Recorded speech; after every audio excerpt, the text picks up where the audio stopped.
तीन पैरों वाले ऋषि भृंगी का रहस्य। ऋषियों में एक ऋषि भृंगी थे। वे स्त्री को तुच्छ समझते थे, शिवजी को गुरुतुल्य मानते थे, किंतु माँ पार्वती को अनदेखा करते थे। एक तरह से वे माँ को आम स्त्रियों की तरह साधारण और तुच्छ ही समझते थे। महादेव भृंगी के स्वभाव से चिंतित और खिन्नित थे। एक दिन शिवजी ने पार्वती माता से कहा, आज ज्ञान सभा में आप भी चलें। माँ पार्वती शिवजी के इस प्रस्ताव को स्वीकार किया और ज्ञान सभा में विराजमान हो गई। सभी ऋषिगण और देवताओं ने माँ और परम पिता को नमन किया और उनकी प्रदक्षिणा की और अपना स्थान ग्रहण किया। किंतु भृंगी महर्षि माँ पार्वती और शिवजी को एक साथ देखकर थोड़े चिंतित थे। उन्हें समझ नहीं आ रहा था कि वे शिवजी की प्रदक्षिणा कैसे करें। बहुत विचारने के बाद भृंगी जी महादेव जी से कहे कि वो अलग खड़े हो जाएं।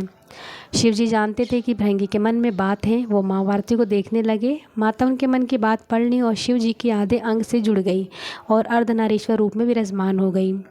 अब तो भृंगी और परेशान। कुछ पल सोचने के बाद भृंगी ने एक राह निकाली। भंवरे का रूप लेके शिवजी की जटा की परिक्रमा की और अपने स्थान पर खड़े हो गए। माता पार्वती को भृंगी की ओछी सोच में बहुत क्रोध आ गया। उन्होंने भृंगी से कहा, तुम्हें स्त्रियों से इतना ही परहेज है तो क्यों ना तुम्हें मैं स्त्री शक्ति को पृथक कर दिया जाए। और माँ पार्वती ने भृंगी से स्त्री तत्व को अलग कर दिया। अब भृंगी ना तो जीवन में था न ही मृत में था। उन्होंने अपार पीड़ा हो रही थी। वो माँ पार्वती से क्षमा याचना करने लगे। तब शिव जी ने माँ से भृंगी को क्षमा करने को कहा। माँ पार्वती ने कहा, उन्हें क्षमा किया गया और बोली, संसार में स्त्री शक्ति के बिना कुछ भी नहीं है। बिना स्त्री के प्रकृति के पुरुष नहीं है। दोनों का होना अनिवार्य है। जो स्त्रियों का सम्मान नहीं देता वो जीने का अधिकारी नहीं है। जब भी भगवान शिव के गणों की बात होती तो उनमें नंदी, भृंगी, श्रृंगी इत्यादि का वर्णन होता है। भृंगी शिव के महान गुण तपस्वी हैं। भृंगी के 3 पैर वाले गण कहा गया है। कवि तुलसीदास ने भगवान शिव का वर्णन करते हुए भृंगी के बारे में लिखा है, बिनुपद होई कोई बहुपद बाहु। अर्थात शिवगणों में कोई बिना पैरों के तो कोई पैरों वाले थे। यहाँ कोई पैरों वालों से तुलसी जी का अर्थ भृंगी से ही।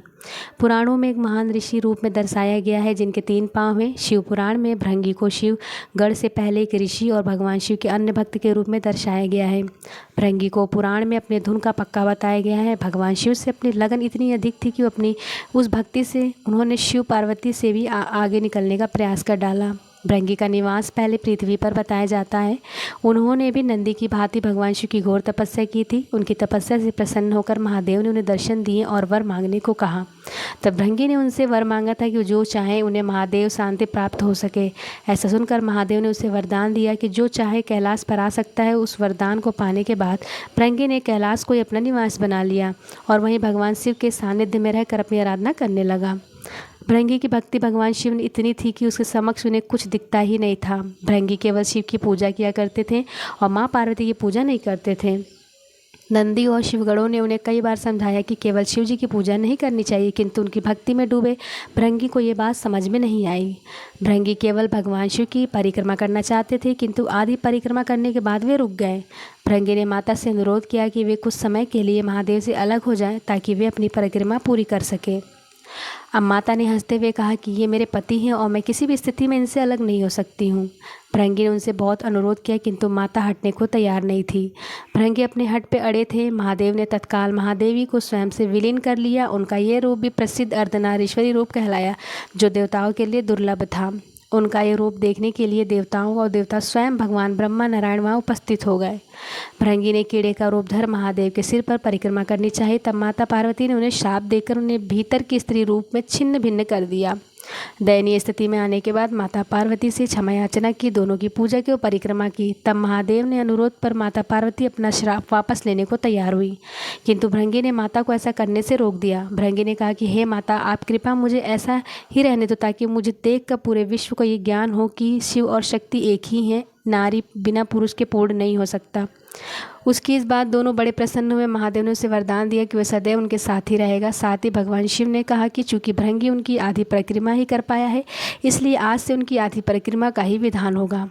यही कारण है कि महादेव केवल ऐसे हैं जिनकी आधी परिक्रमा की जाती है। भृंगी चलने फिरने में असमर्थ थे, लेकिन भगवान शिव ने उसे तीसरे पैर भी प्रदान किया, जिससे वे अपना भार संभाल कर शिव पार्वती के साथ चलते हैं। शिव का अर्धनारीश्वरी रूप विश्व को ये शिक्षा प्रदान करता है कि पुरुष और स्त्री एक दूसरे के पूरक हैं। शक्ति के बिना तो शिव भी और शव के बिना समान है। अर्धनारीश्वर रूप में माता पार्वती का वाम अंग में होना यह दर्शाता है कि पुरुष और स्त्री में स्त्री सदैव पुरुष से पहले आती है और इसी कारण माता का महत्व पिता से अधिक बताया गया है।